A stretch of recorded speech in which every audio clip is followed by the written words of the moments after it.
চাঁপাইনবাবগঞ্জে বাংলাদেশ ভারত সীমান্তে মৃত পাতিয়া নদীর উন্মুক্ত স্থানে বিএসএফ এর কাঁটাতারের বেড়া তৈরিকে কেন্দ্র করে এখনো থমথমে পরিস্থিতি বিরাজ করছে এলাকায়। চাঁপাইনবাবগঞ্জের চৌকা সীমান্তে রয়েছেন আমাদের সহকর্মী আব্দুল্লাহ তুহিন, সরাসরি আমাদের সঙ্গে যোগ দিচ্ছেন তিনি।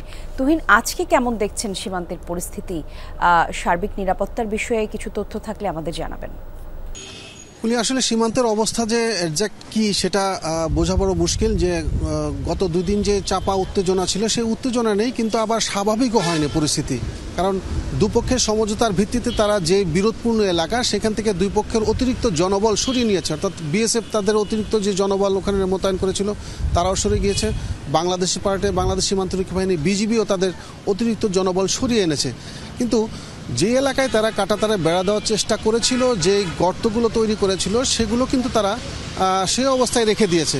তাদের পক্ষ থেকে আমাদের বিজিবিকে বলা হয়েছে যে তারা কাজ বন্ধ করবে কিনা বা আবার কখন শুরু করবে সেটা তাদের ঊর্ধ্বতন, অর্থাৎ রাষ্ট্রের সর্বোচ্চ পর্যায় থেকে সিদ্ধান্ত আসলে তখন তারা জানাবেন কি একেবারে বন্ধ নাকি আবারও কাজ শুরু হবে। এরকম একটি অনিশ্চয়তার ভিতরেই সীমান্ত পরিস্থিতি এখন বর্তমানে আছে, এবং এই কারণেই সেখানে বিজিবির যেমন অতিরিক্ত জনবল অনেক দূরে সরিয়ে রেখেছে, তাদের নিয়মিত টহল আছে, কিন্তু কোনোভাবে যেন কোনো পক্ষের উস্কানি না হয়, কোনো পক্ষ দেখে যেন কোনো পক্ষকে উস্কানি মনে না করে সেই সমঝোতার ভিত্তিতে তারা আপাতত ওই এলাকা চলছে।